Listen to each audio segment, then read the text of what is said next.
All right. Thank you, Lily and Jody and Mary and Katie and the rest of the AIA DC chapter for having us. We're really excited today to be teaching best practices for AsBuilt surveying, drafting, and modeling. I am Justin Yotter. I'm the Regional Director here in the Mid-Atlantic for Precision Property Measurements. I'm joined by my colleague, Colin, who will introduce himself a little bit later. He's waving on the screen over there. He is the Regional Director for our Bay Area in California. This presentation is accredited to provide one continuing education learning unit to AIA member attendees. This class is a demonstration of how to procure a proper set of as-built plans when needed for any structure. It will briefly cover the reasons they are needed, technique in obtaining information on site, including 3D laser scanning and traditional methods, and finally, the drafting in CAD or modeling in Revit to suit your design needs. The learning objectives here, at the end of this course, participants will be able to begin a project by determining if as-built are needed, understand the scope of work from an as-built only perspective and how that will achieve different goals to give you a head start on creating design elements, construction documents, and obtaining permits. 2, obtain as-built plans for all levels of scope through some traditional but also fundamental methods. And 3, understand new methods for gathering data on site, such as LiDAR scanning and 3D photogrammetry. And 4, put down collected data into both AutoCAD and Revit. Start here with the table of contents, talking a little bit about each section. We'll cover what are as-built plans, common definitions, when as-builts are needed, gathering various degrees of information, when projects require a detailed scope. Second segment, we'll cover traditional surveying methods, sketching, plan view measurements, and the Z-axis. In the third segment, we'll cover laser scanning, the new era of as-built gathering of data, terrestrial scanners, mobile scanners, point clouds, and using the point cloud. And in the fourth segment, we'll cover creating an as-built set, drafting from the traditional method and drafting from the point cloud. Throughout the presentation, we're going to have a series of polls in which I'll ask you all multiple choice question. And please, if you could hold all questions till the end, we will have a Q&A section at that time, and we can open it up for questions if you have any for me or Colin at the end. So, what are as-built plans?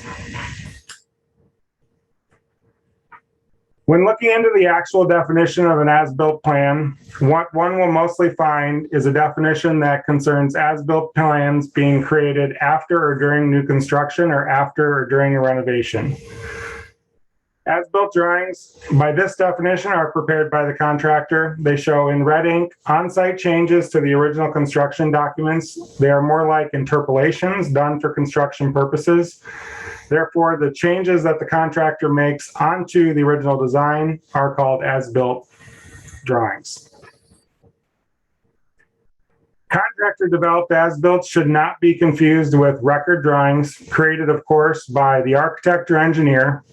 Record or archived drawings often include the information gathered on as-builts and are the final set of formally developed prints, fully signed and stamped by the project engineer.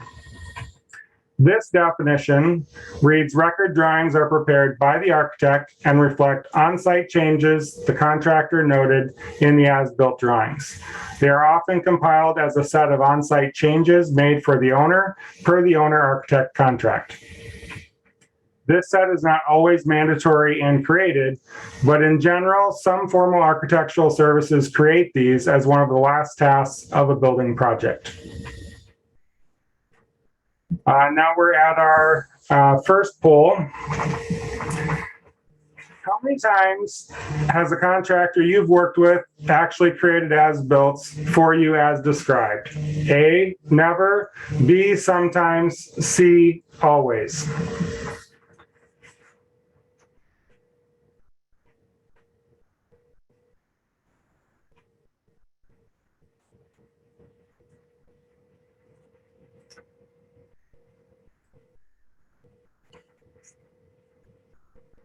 Lily, I believe, is going to post the results here shortly.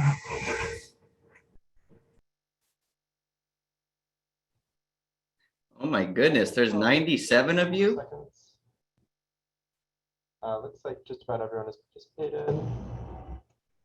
Do we have 97 votes?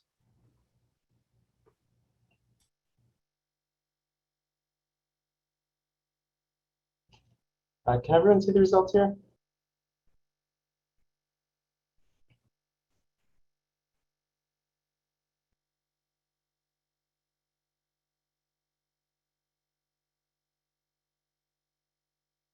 You're muted, Justin.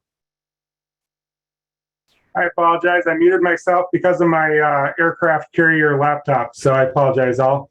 So the results are pretty interesting. 34% never, 60% sometimes, and only 6% always. So we'll get into that here in maybe a little bit later or in the Q&A. Hopefully we can help address that. 6% of you have very diligent contractors you work with, sounds like. All right, so what is an as-built plan? Let's just keep this simple. I think we can all agree that in the architecture and construction industry, as-built refers to a drawing that shows the existing dimensions and conditions of a building, space, or area. Before we get any further, though, I want to say that throughout the presentation, we'll be discussing producing as-built plans in their final format as either 2D AutoCAD or 3D Revit. Both are types of software created by Autodesk, and as you likely all know, there are many, many other types of drafting and modeling softwares out there. So even though I will mention Autodesk software, it's likely you can apply any points I make about 2D drafting software to others on the market, as well as other types of 3D modeling software. So what are some contributing factors to when as-builts are needed? Pretty much whenever you're working with an existing building, we need as-built before starting design. The owner or client happens to already have as-built drawings, then we may just need to enter them into CAD or reformat them if they are already in CAD, and then confirm that the drawings are up to date. If errors or inconsistencies are found, then at some point you may decide that a fresh set is needed. So what are some contributing factors to an as-built aren't needed? It is rare that clients already have current as-builts of their existing buildings that are accurate, but it does happen. So in that case, of course, you would not need more before starting your project. There are also simple cosmetic projects that do not require having accurate as-builts. And of course, if a building is being built from scratch, then all you'll need are the construction documents. So when is the best time to obtain as-built plans? In most cases, obtaining as-built files is one of the very first steps in the renovation process, if not the first step. Getting ahead of this step allows an architect to focus on their design, plan creation, and submittal to the building department, all of which are considerably more time-consuming than that first step. There are also cases where you'll be working within the historic review, and they will require as-builts be created. Most engineers will want a fresh and accurate set of as-builts before they begin a seismic retrofit project.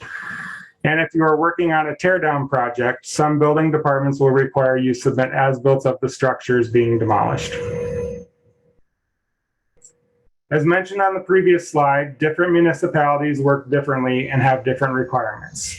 If they require as-builts for any reason, the type or the scope needed may vary from city to city. If you plan to preserve or improve upon detailed architectural elements, such as ornamentation, you'll need to consider that documentation and where it fits into your timeline. Overall, the size and the scope of your project will determine when as-builts are needed. And as we'll discuss in the next section, to what degree the detail and the scope of the as-builts that are required. So you've discovered you'll need as-builts. How far and how much detail do you need your information to go? Above are a few examples of plan types and when they're needed in your as-built plan set. You might need floor plans pretty much all of the time. You might need exterior elevations when the work impacts the exterior. Sections when an existing structure has height constraints that you're working with, such as attics, basements, or crawl spaces. And reflected ceiling plans when you're modifying existing lighting, but not necessarily replacing it completely. And where there are unique ceiling conditions that you're working with, such as coffered ceilings, exposed structural members, or things of that nature. Before we get into the specifics regarding this, each plan type, let's go over some of the ways to gather on-site information, starting with a very simple, quick method, and then ending with full-blown as-builts. So we know what we need and why we need it. Now, how do we get it? One way to obtain the answers you need on site before a renovation is by simply taking photos. This can assist in the design process and answer questions you might have before proceeding. Sometimes a quick single line or even bubble diagram is all you need to achieve your goals. This can be achieved quite quickly on site and does not need to be to scale. Sketching can be very helpful in supporting your design. In the case of interior elevations or perspectives, this can also be done roughly and may not require measurements. And if drawings need to be to scale, such as when they'll be used to create new construction documents, then you'll need to go to a higher level of accuracy and measure the existing conditions. Most remodel projects will require a more detailed scope for as-builts, and this will give you a head start in the creation of your design, submittal, and construction documents. And so to sum up the first portion of this presentation, as-built plans, simply defined, is a set of plans of any structure as it exists at that moment. They're most often used for a renovation of some type. Getting as-built drawings in the format in which you work is important, such as a particular software. And the scope of the as-built plans and the detail of each scope item will vary with the needs of your project. And now I'm going to turn it over to my colleague, Colin, who is going to cover the second segment of our presentation. Thank you, Justin, and hello to this very large group. I've never presented to a group this big before, so forgive me if I'm a little nervous. I see there's some Q&A and some chat stuff coming in already. We're going to try to address everything in the end and leave plenty of time for it. So I'm going to get through this as quickly as I can. Go ahead, Justin. I think you're in control. So yeah, now we're gonna start with a subject that's near and dear to my heart, sketching. Okay, so here's how you might sketch. First of all, remember that sketching doesn't need to be to scale. All you need to do is make sure there's room to write in all the measurements you need and that it's visually easy enough to follow when you get back to your office. Using different colors to mark measurements and drawing types is helpful so that your eye will catch each segment accordingly when drafting and you don't spend as much time hunting for what you need on your paper. Get as much sketching done as you can before you measure. That way you can just focus on measurement when the time comes and execute those measurements. The better your sketching is, the easier your measurement will be. If sketched correctly, any structure can be measured much quicker. Leave room to write your measurements, plan ahead, get your heights or your Z measurements, the Z axis measurements at the end. Most of the time, this information can still be displayed in plan view, but occasionally you'll want to sketch in section or elevation to get those heights. We'll talk about that again in the next few slides. Sketch out any details or ornamentation to the degree or precision you desire. To be able to add measurements later, that's on those elevation sketches as well. Now it's time to add some measurements to your sketch. So an important step that many people skip when they're measuring a structure is going around the exterior faces. Often they'll just measure the wall thicknesses and the interior and then pop it all out at the end. And this can be a mistake. I consider this step to be crucial. So you want to start with the exterior faces. measure 360 degrees around the building. And then to check your work, you can see in the lower right of that sketch, I've added up all the X measurements on the top of the building and the X measurements on the bottom, Y measurements on the right, Y measurements on the left. And you can, if the sum of those values on each side of the building add up to the same number, then you're on the right track. Same thing with the Y values. It can get complicated if the structure is not 90 degrees, as you can imagine. Then you can think back to your geometry classes and get creative. In this sketch, you'll notice that there's some overall measurements as well as small incremental measurements. This is a good system of checks and balances that will not only improve your accuracy, it may save you in the event that you have an incorrect measurement or notation. Don't forget to get good photo coverage as well. This will help you verify that what you're drafting is indeed correct. Usually you have your sketch on one side and your photos on the other side. Occasionally you've seen errors that don't appear as errors on paper, but then, you know, when you're looking at the image, it becomes obvious. Okay, so as you can see in this image, it's a previous sketch, but there's a sheet of vellum over it.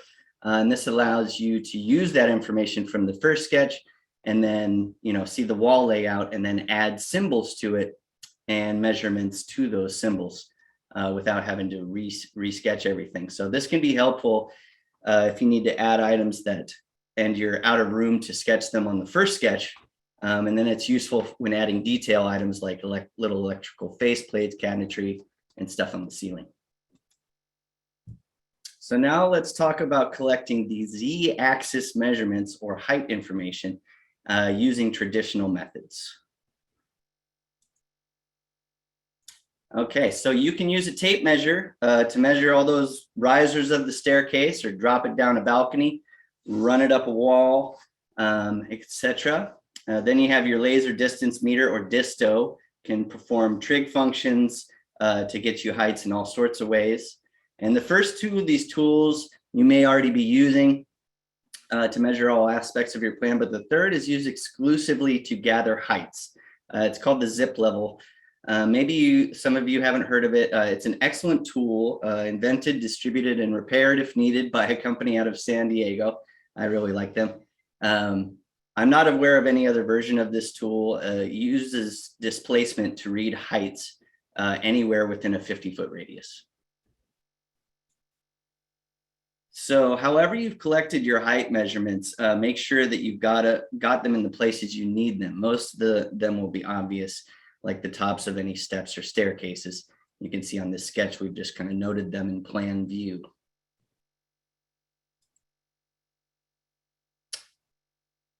So plan on exactly what you'll need to see in those exterior elevations and your sections. Make sure you have some basic height and good pitch information on your roof. If it's safe to actually get on the roof, you know, just gather the heights while you're up there. This image shows those spot elevations taken with a zip level, actually. Make sure not to forget the heights of openings such as windows in areas, you know, the header heights and everything like that. And then if you're doing interior elevations, you'll want to get the heights of those elements like wall sconces or outlets and all that sort of thing. So to sum up the second portion of this presentation, overall, having the very perfect, immaculate sketch isn't important. What you need is a sketch that displays and contains all the measurements you'll need in drafting. You'll need to encapsulate the structure by measuring all the way around it. This will give you the scale when you begin drafting and ensure that your interior measurements are correct as well. They'll work to check each other. After taking the measurements of the more major items like walls, doors, and windows, move on to the next level of detail as needed. This can be for cabinetry, plumbing fixtures, or even electrical and ceiling components. And now I believe we have another poll. This is my favorite one. So how comfortable are you with sketching and measuring as-builts? A, very comfortable. Very uncomfortable. It makes me sweat just to think about it. B, I've done it, but I don't like it. C, I am comfortable doing this. And D, I always sketch and measure my as-builts. I love it.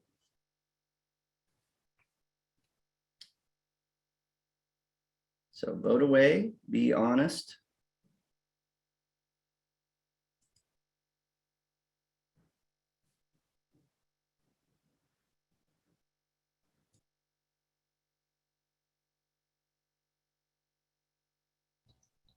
All right, I'll give people a couple more seconds, but it looks like most people have voted. And you should be able to see the results now. All right, the results are in. Nobody was uncomfortable with it. That's good to hear. Done it, but don't like it. Almost a quarter of you. I'm comfortable doing these, a little over half, and I always sketch and measure my as-builts 20%. It's a pretty good coverage, and a lot of you like to do your own as-builts, it looks like. So that's very common. Going to close that poll out, and now we can get on to, that does bring me back to the good old days of using that traditional method to get all my plans back in the day. Thank you, Colin. And as much as I miss those days sometimes, I'm looking forward to talking a little bit about laser scanners or LiDAR and point clouds to gather as-built survey data. Updating or even replacing a proven method for doing something to utilize the newest technology isn't easy, no matter what industry you're in. The first step you take is the most important, and the rest is hard work and diligence. Even though it may be difficult to transition, making the change to laser scanning as a survey method does provide you with fast acquisition of as-built data using 3D laser scanners that utilize LiDAR technology. It's more accurate than any measurement that can be taken by hand. It reduces the odds of human error dramatically in the field. It's technology that can be purchased, rented, or contracted as a service. And it's a thorough solution that allows you to gather more data than needed to complete drawings and models for most projects. And it produces what we call a digital twin of any property that allows you to visit or revisit the site from the comfort of your office and pull additional data if the scope of your project changes. Here are some examples of each type of laser scanner: terrestrial or stationary, and a mobile, which can be moved around while you're scanning. The terrestrial scanner sits on top of a tripod and spins in 360 degrees around to gather 3D data from one position. After scanning hundreds of individual positions with good overlap, you can bring the data together into one big data set for your project. The mobile scanner allows you to get a similar end result, but by utilizing an algorithm called SLAM, which stands for Simultaneous Localization and Mapping. The scanner and accompanying software allow you to gather the 3D data while simply just walking through the space. This dramatically reduces the amount of time needed to capture data in the field. No matter what scanner you use, each scanner uses LiDAR to create a 3D data set called a point cloud. LiDAR, or light distance and ranging, is a method for measuring distances by illuminating an object with a laser and measuring that laser's beam's reflection with a sensor. Each one of those reflections, it results in a single measurement in space. Each single measurement is then logged, and throughout the course of the scan, millions of measurements are taken in all directions and create the cloud of points. Okay, first let's talk a little bit more about terrestrial scanner, a terrestrial scanner we like to use in the field. The Leica RTC 360. Overall, you'll find the terrestrial scanners like this one will give you a much cleaner and a much denser point cloud than a mobile scanner will. Even though this needs to be set up on a tripod, the individual scan times for the RTC 360 are relatively short compared to other terrestrial scanners, making it the fastest terrestrial option out there. The iPad app also helps make sure you can check your point clouds before leaving the job site. The RTC 360 is extremely precise, but some terrestrial scanners offer even higher levels of precision in their resulting point clouds. In the next slide, we're going to see a short video of a scan of a single-family residence taken with this scanner. As you can see, it collects a lot of data on everything within view of the scanner. This RTC picks up color as well and is perfect if you need to capture complex architectural ornamentation, structural members, or MEP piping and equipment in significant detail.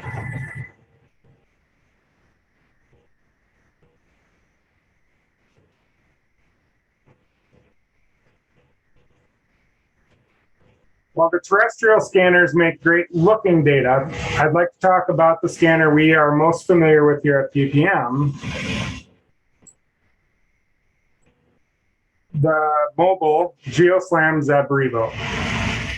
The trade-off for a less colorful point cloud or a hyper level of precision is that with the mobile scanner, you greatly reduce your time on site taking measurements because scanning is done continuously while walking through a space and does not need to be mounted to a tripod. Even stacked up against the Leica scanner we just discussed, 3 hours of scanning can be cut down to 15 minutes with a mobile scanner like this one. These scanners are also very modular. You can mount other equipment to them, such as a GoPro, or even mount the scanner itself to a drone.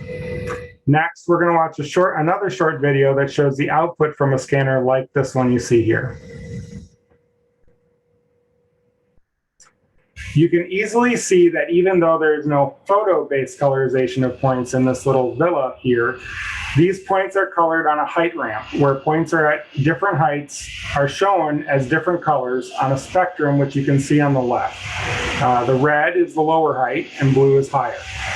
Coloring these points this way makes it easier to see important features in the point cloud, even without the photo colorization. To wrap up using the mobile scanners in the field, using a mobile scanner is preferable if your time on site is limited.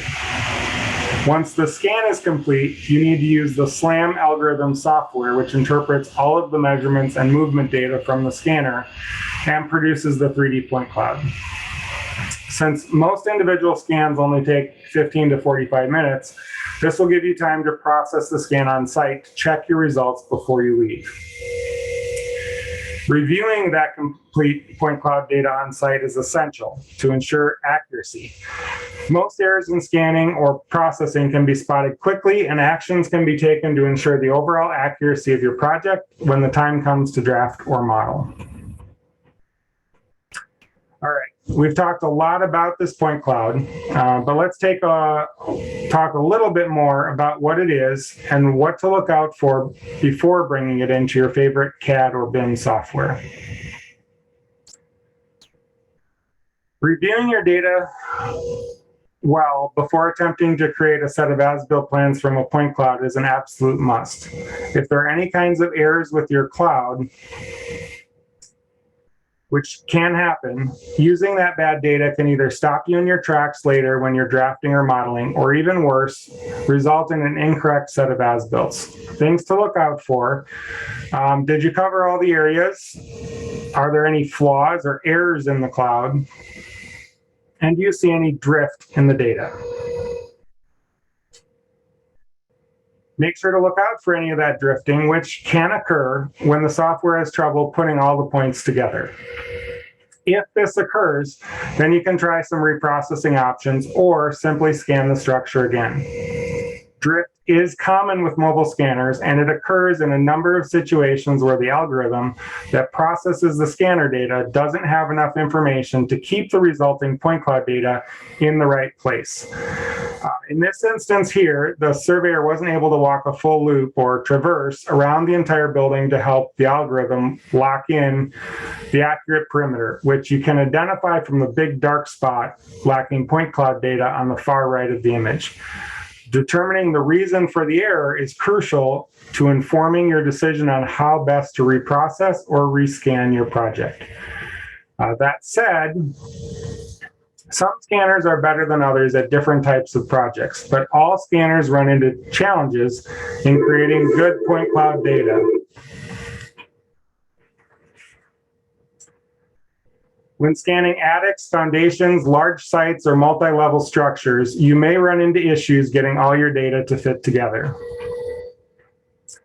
Areas that are hard to access, have lots of reflective surfaces, or have fewer unique features like office hallways or open or empty spaces can all pose a challenge. Processing scan data requires all areas have data connecting one area to the other, so they can be properly glued together. Mirrors, large moving objects, and lack of significant features, identifying or individual features, can also trick the algorithm and make it a little tricky to put together a successful point cloud. Most scanners have a range of hundreds of feet, which can produce a lot of data outside of your project that you don't need. You may need to clip or crop your point cloud to reduce the file size by getting rid of this unwanted data. If you have to produce multiple point clouds for a large or complex project, it will be important to get comfortable with the point cloud software that will allow you to merge your clouds and more easily manage your data. And much like traditional methods of sketching and measuring, properly scanning a structure takes a lot of practice to do correctly and efficiently. Once you are practiced with scanning and know what to look for when errors occur, you will have the most reliable set of data you can gather in the field. You can be confident that the AsBuilt plans you create will be fully accurate and ensure a smooth and safe renovation. Okay, so we have a point cloud, but now what? Now that you've processed and reviewed the outcome of your point cloud data, you'll need to do one of the following two things. Do it all over again if you found a lot of errors in the point cloud. Your best bet is usually to get the best scan you can get initially. The other is bring that point cloud back to your trusty workstation to dig in with your point cloud. We'll dig a little deeper on that in the fourth segment, but as a little preview, in order to produce such items such as a floor plan, you'll need to create a slice of the point cloud at a desired height and use that view to start your AsBuilt drafting or modeling work. In addition to cutting these slices, you'll want to be able to move and rotate the clouds to get any view or perspective you need on the property to perform your work. While there certainly is a learning curve, any CAD or BIM software that supports point clouds can do this for you relatively easily. So in summary of the third segment on the 3D laser scanning and the new era of AsBuilt data gathering in site, scanning your project will prevent costly revisits to site due to errors and will reduce your time spent on site. The type of scanner you use will be dictated by your needs and level of detail that are required. And your scanner will create a cloud made up of millions of points, and knowing how to manipulate that point cloud data in your preferred drafting or modeling software is really crucial to using your survey data. As an added note, while LiDAR has been around for about 20 years, more and more AsBuilt surveys of all types are shifting away from traditional methods to utilizing the latest in laser technology. As with every new production method, there is a learning curve, but once mastered, the entire process gets much smoother.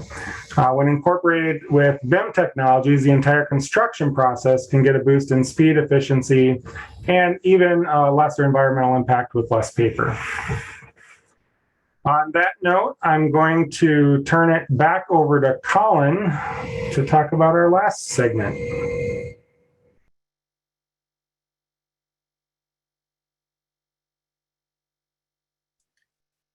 Okay, chapter 4, I'm not seeing, there we go. Now that you've collected your measurements in the field, it's time to actually create those sets of plans. So it's important to keep these organized and concise, but at the same time, leave room for your notes, building code information, etc., so they can be used for design layouts, demo plans, construction documents, and things like that discussed earlier. So we've been talking about scanning, so let's shift back to the traditional method for a minute and how to translate all those nice sketches into great as-built plans. So prop your sketch up next to your computer and fire away. That's it. We'll talk about it a little more. Pretty straightforward process. So using vector-based drawing software, draft to full scale, entering actual measurements from your on-site sketch. A little tip that we use is just since everybody's still kind of on imperial around here, we just entered inches instead of feet inches for all of our measurements. If modeling in Revit from a sketch, it's more difficult, but it's not impossible. You're building rather than drawing, so you'll often find you need to let the model dictate certain measurements rather than your own measurements. Okay, so for a floor plan, you'll primarily just be using the line tool in combination with whatever blocks you've created. The perimeter line usually comes first, as it does in the field when you're measuring. So starting with interior plan types, you'll want to draft your walls first, get those all done, then you add your doors and your windows. If there's multiple levels, you'll not only need to draft using your measurements, but also be very cognizant of those stairwell walls and the exterior faces of the structure. Make sure that they line up exactly as they do in real life most of the time, unless your building's really old. Once those controlling items are done, you can draft in with perhaps just a little less degree of precision, those cabinets, plumbing fixtures, appliances, etc. For electrical and reflected ceiling plan, it's much the same. Just follow what you've sketched and measured and add the items one by one. Okay, sorry here. You'll need to at least have sketched the behavior of the roof correctly in the field, or by using a really nice clear satellite photo if you have access to one. This means all the hips, valleys, ridges, and direction of any slopes. This and the measured lengths of the overhang should get you to a place where you can draft the roof in plan view. On the same roof sketch, you'll need to have collected all the height information. So this is achieved by using that zip level that we mentioned earlier, getting on the roof and taking all the height ratings. Having said that, there's other methods such as using an angle finder, maybe on the rafter underneath, a level, using various functions on your disto. Drafting elevations will come entirely from your floor plan and your roof plan sketches. The only exception is special sketches which show those certain aspects of ornamentation on the exterior. I assume you have quite a bit of that stuff in Washington, D.C. Drafting elevations will entail placing all the windows and doors correctly with the correct heights. And of course, it's important to ensure that they correspond directly with the floor plans in all those cases. You need to be able to drag lines from one to the other in all cases. Decorative items that you sketch can be measured and drafted as well. Drafting a roof in elevation view is one of the most difficult challenges. It just needs to correspond perfectly in all other elevation views. Once the cut location and direction are determined, you can use the floor and ceiling information you've sketched and measured to complete a section view. To draft the roof properly in section view, it's highly advised to have your elevation drawings finished first. That way you've had all those things established in order to use the same information to complete your section drawings. All right, now that we've talked about drafting from sketches, let's take a trip back to the laser scanning survey method and talk about doing the same drafting work, but this time you're going to be using that point cloud data.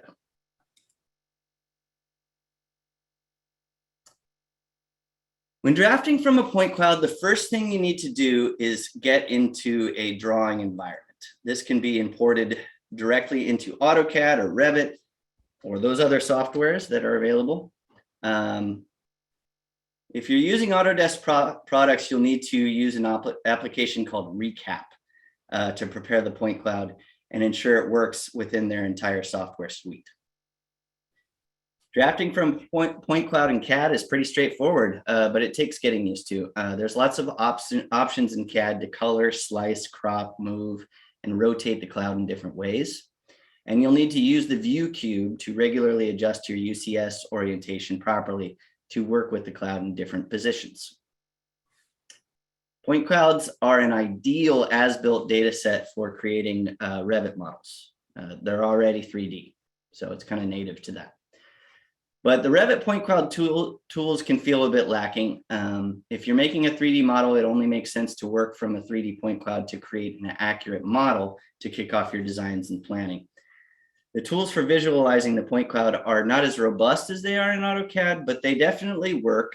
But nevertheless, yeah, you can do it pretty well in Revit because, again, you're working with a 3D cloud in a 3D program. So first, let's talk about drafting the plan view measurements from a point cloud in AutoCAD. When drafting in CAD from a point cloud, you want to ensure that your cloud is positioned orthogonally. So you can use that ortho function in CAD when you're drawing your lines. Positioning your cloud on the Z-axis is also desirable for several reasons. You should be able to derive all the walls, doors, door swings right from the point cloud. Window information can be found as well once you get very comfortable with manipulating your point cloud. That can get time consuming, so sometimes I will do a little bit of additional sketching to get the window info. Most scanners will not pick up smaller items, especially if they're flush with the walls or ceilings. So trying to locate them in the cloud can be very time consuming. You know, if you're using that terrestrial scanner, you might have some color data that'll help you out there, but it's often better to just revert to those traditional methods when in the field and sketch and measure those items. Even with the best scanner on the market, there's always some manual measurement that needs to be done. You just can't escape it. So now let's get into drafting the other views such as elevations from the cloud. This is where there's a huge advantage in having a complete point cloud for drafting. Provided you were able to access the roof in scanning, sometimes it's a little treacherous to get up there while you're holding a very expensive scanner, but you'll have a complete picture of not only the roof behavior, but also the heights that you'll need to properly draft your roof, and heights you can really count on. You can draft those exterior elevations and sections, just about anything that you might need if you have complete data. Unless you're using a scanner with high precision, it's recommended to revert to those traditional methods to sketch the ornamental items that you'd like to include in your drafting. While point clouds can be used to draw 2D plans easily, they really shine when a 3D Revit model needs to be created, as I mentioned earlier. So similar to drafting in AutoCAD, you just want to bring the point cloud right into Revit. Make sure it's been transferred to recap so that it flows with your Autodesk products. Using the point cloud to guide, use it as a guide to model in 3D can be more complex than 2D drafting, but the benefits of having all the elements of the building related to each other in 3D can be valuable to your design and planning process. So viewing the point cloud and model in 3D provides that information about how the structure, the MEP systems, and the architecture all interact with one another, and you can really visualize it. So modeling in AsBuilt and Revit may seem overwhelming. It takes a lot of practice, but it will go a long way with that kind of reliable data. Point cloud setup is really important. You want to make sure that you bring it in, you rotate it in plan view correctly so that the walls are easy to place orthogonally. Revit's wall tool is really friendly for that. You want to set the desired finished floor to your 0, 0 level and then create your levels right away just using the point cloud. Take a look, and that's when you do your level creation.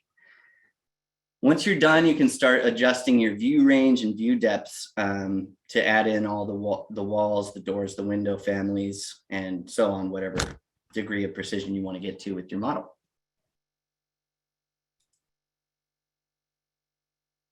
So the vertical information, again, huge advantage with having a point cloud. Drawing sections and adjusting section depth is crucial when you're viewing point clouds in Revit and modeling. So just make sure that you know how to adjust those view ranges really well. You should be able to do that already if you're using Revit. And just practice patience. Roofs are tough to model. Revit won't let you do it wrong. You have to do it right, otherwise you'll get an error message. But when you want them to match a point cloud, then you really want to make sure that they're accurate because the data is there and true and there's no shortcuts. BIM as-built and final models look beautiful and interactive, but there's more advantages than just that to have a BIM model. The as-built BIM model can be viewed in multiple phases, so you can easily switch between existing, as-built, demo, proposed, and alternate proposed phases. So that's good for design and working with your clients. When you have a BIM model, moving from the design phase to the construction documents of a phase is far more efficient as well. Having an as-built BIM model can make it easier to understand a project that you haven't visited yourself, since you can cut those sections, view interior spaces, view roof massing all in 3D. You can use that camera tool to get yourself on the inside. And some say Revit offers a more intuitive design experience and allows users to present those 3D images and renderings at planning stages to the owner or the planning departments. And so to sum up the fourth and final chapter of this presentation, drafting from sketches into CAD is a pretty straightforward process. It takes time to become more efficient, but you'll just be entering measurements into CAD straight from your sketches. Modeling into Revit from sketches can be done, of course, but you may find during modeling that you'll need to ignore certain measurements that you've done in lieu of letting the powerful software just kind of build the model properly. Plus, your handwriting might not be that great. Drafting from a point cloud in CAD and Revit means that you'll be importing the cloud directly itself into the software and essentially just kind of tracing or placing components right on top of the cloud as you create your set of plans. And now we have a audience question where you can share your answers in the chat. Approximately how long would it take you or your team to measure and draft a 1,500 square foot single family residence? Always curious about that. I've gotten a wild variety of answers to this question. So please put that answer in the chat. And then I think we are going to open it up to QA. That is correct, Colin. Thank you very much. So let's start with, we have some Q&A, but while you're thinking about your questions and we get into the chat here in the Q&A chat, I just have one question for you just to think about. You can answer it if you want in the chat as well. When you went to school for architecture, did you have any sort of classes you could take on as-builts and how to properly measure buildings? Curious to know the answer to that one.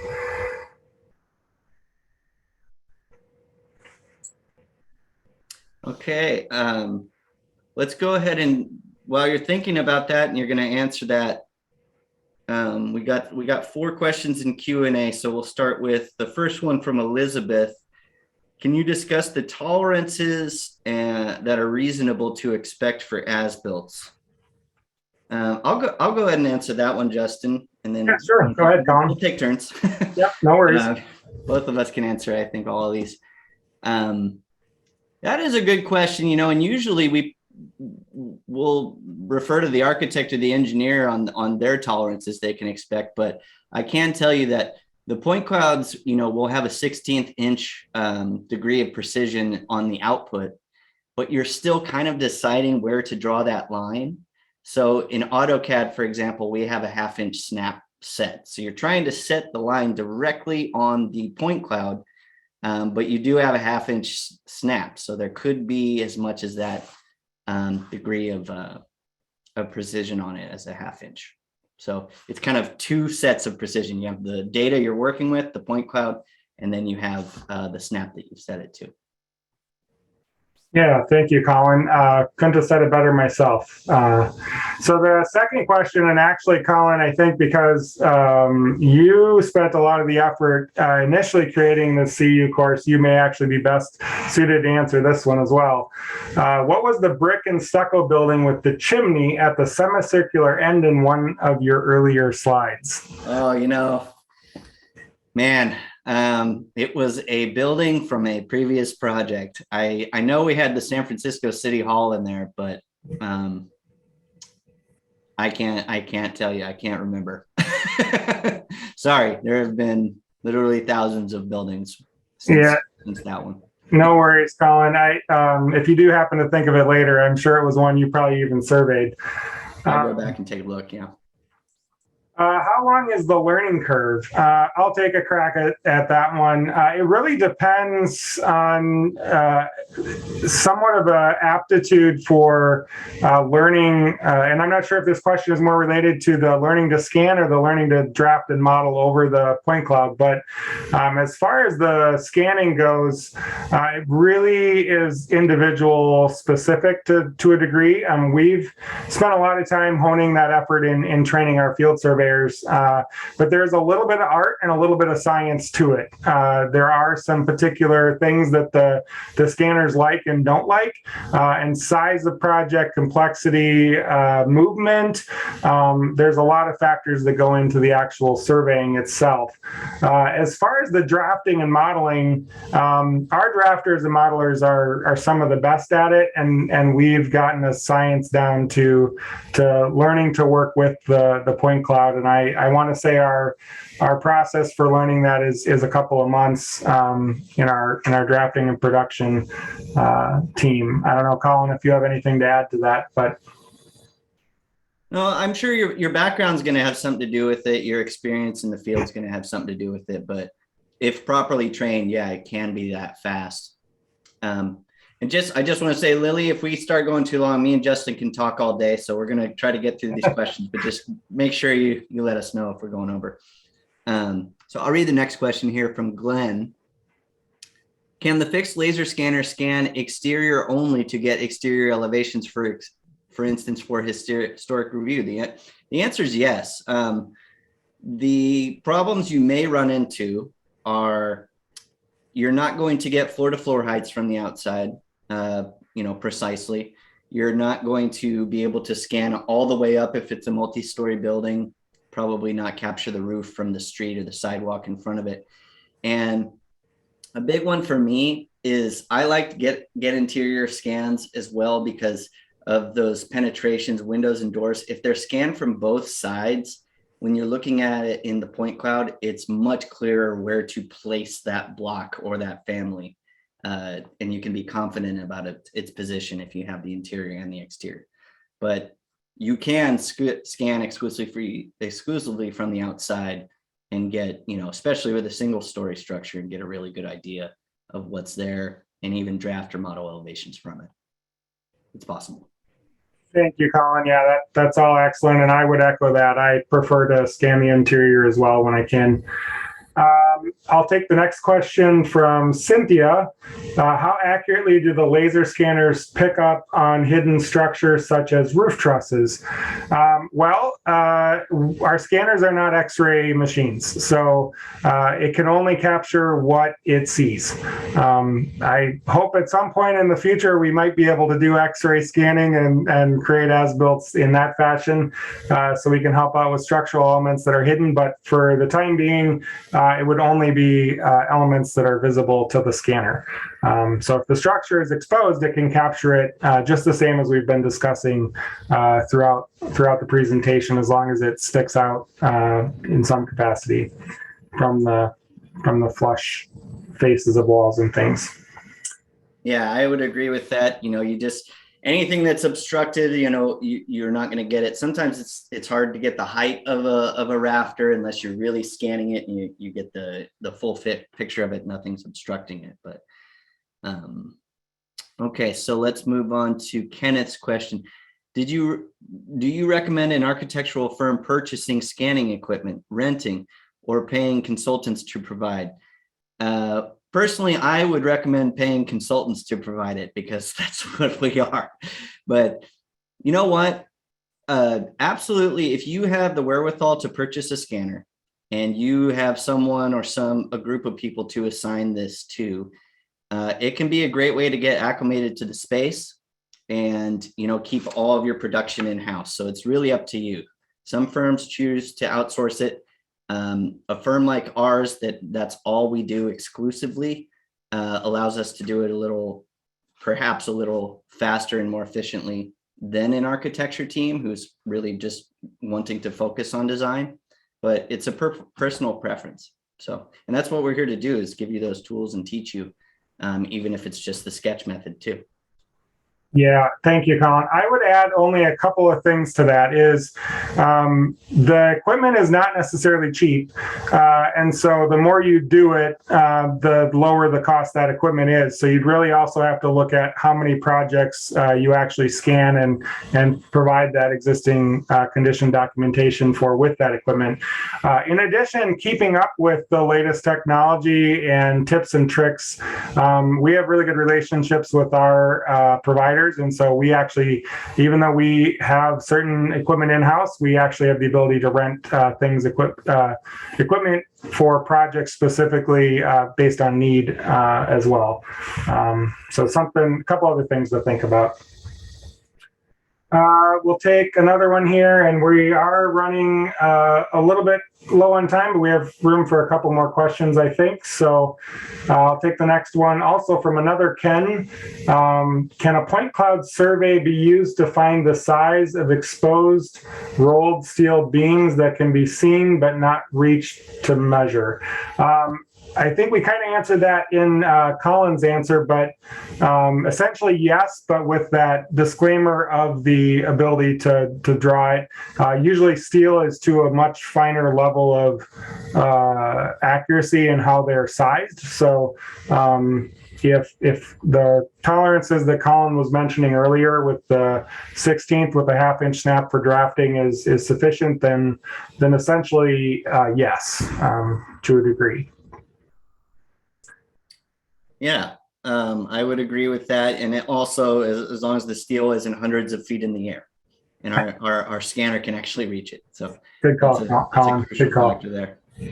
Anonymous attendee wants to know, is your output typically the point cloud, or do you also output Revit BIM models? It's typically the latter, the Revit or BIM models, the CAD files.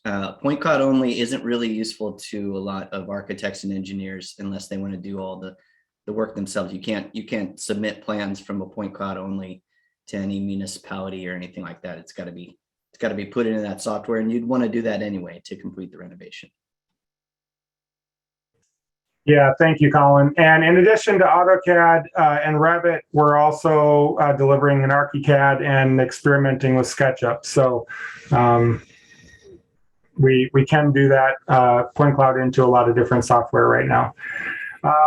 All right, so Deborah is an institutional owner and often have to do their planning and design in separate phases. How difficult is it for the design team to inherit the as-builts created from a point cloud by a different firm?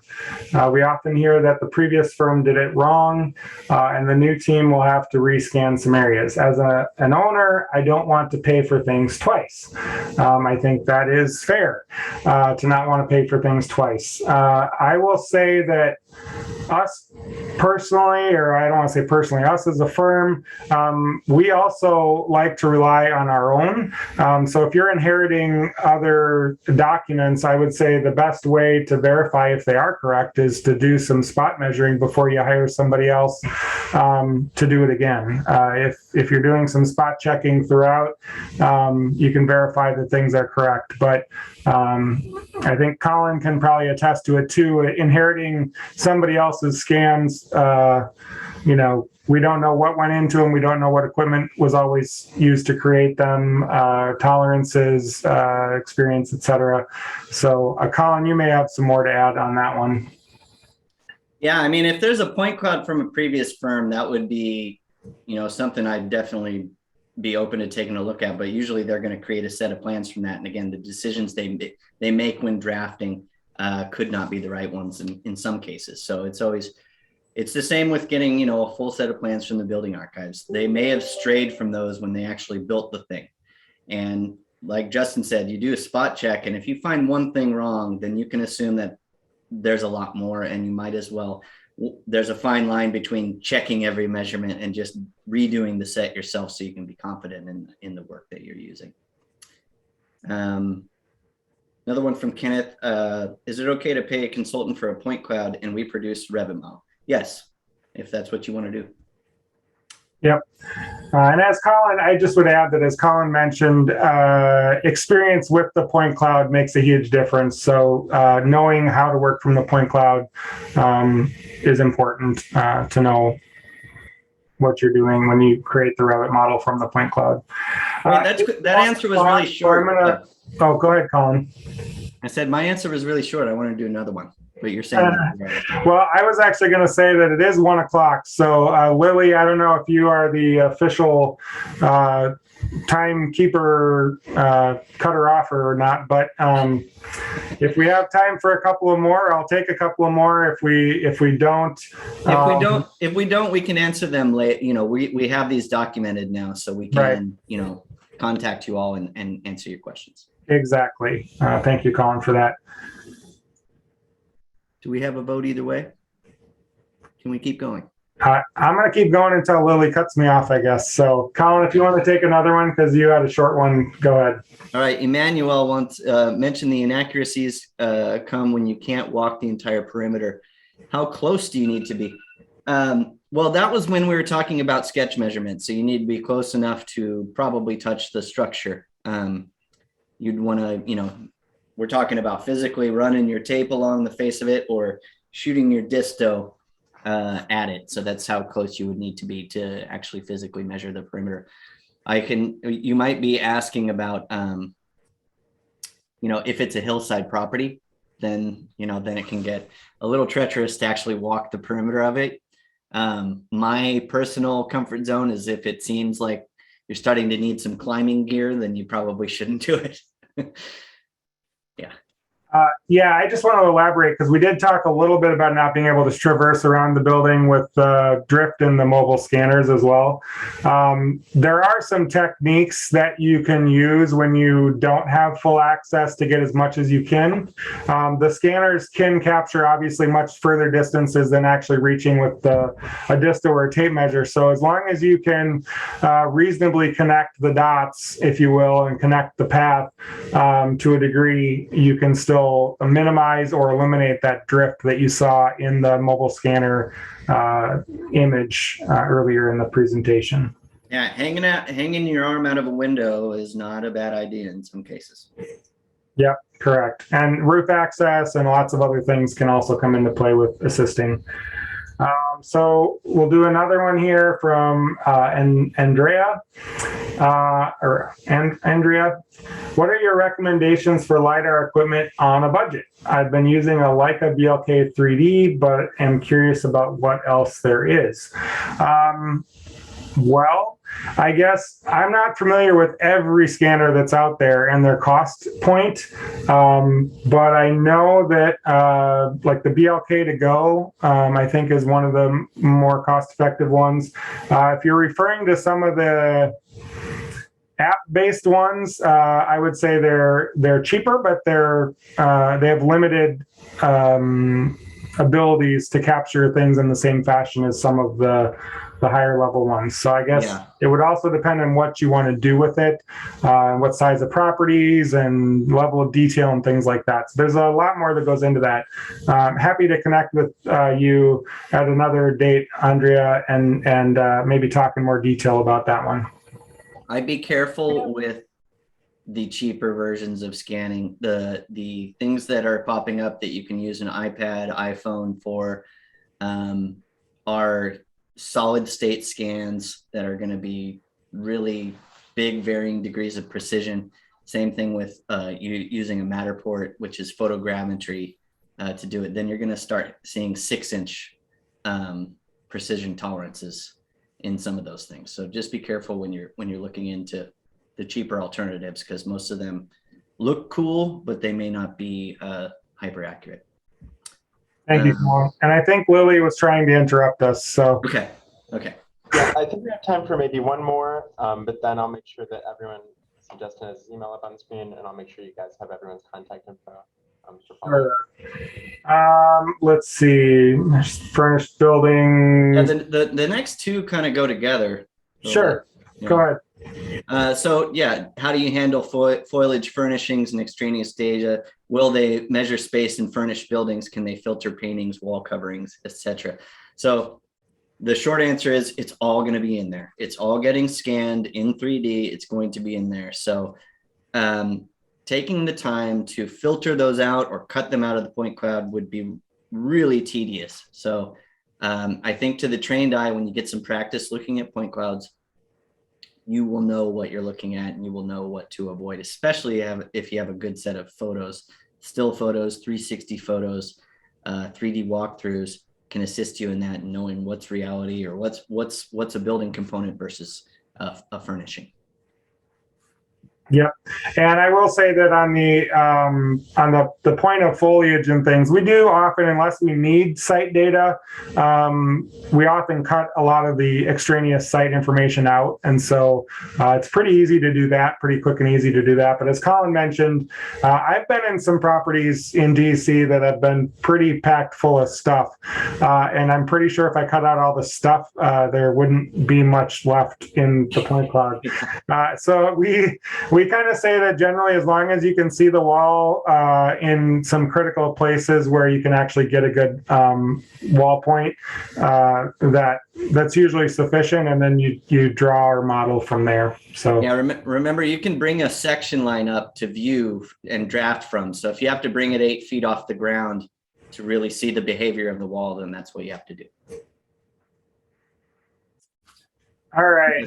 Thank you, Colin. And thank you, everybody. If you need you need to contact me, my contact information is on this slide. I can be reached at that email or that phone number. Actually, I think I would update the phone number to the direct office number, which I guess I can put in the chat, but it's 202-991-9001. Is also the direct DC number as well. So if you need to get a hold of me, we will log these questions. And as Colin mentioned, I will reach out to try to answer as many of the rest of them as we can. Thank you all for your time. I really appreciate the attendance. As Colin mentioned, this is the largest CEU or presentation or event that I've been had the privilege of attending or presenting with. So thank you all to all of you in AIA DC that attended this. Any future people that are watching or listening on YouTube or online, I appreciate your time taken to view it as well. Thank you all, and thank you, Colin and Lily, and all of the AIA DC staff. Thank you for allowing us to do this. Yeah, thank you, everyone. Thanks, everyone who came out, and everyone have a great rest of your week.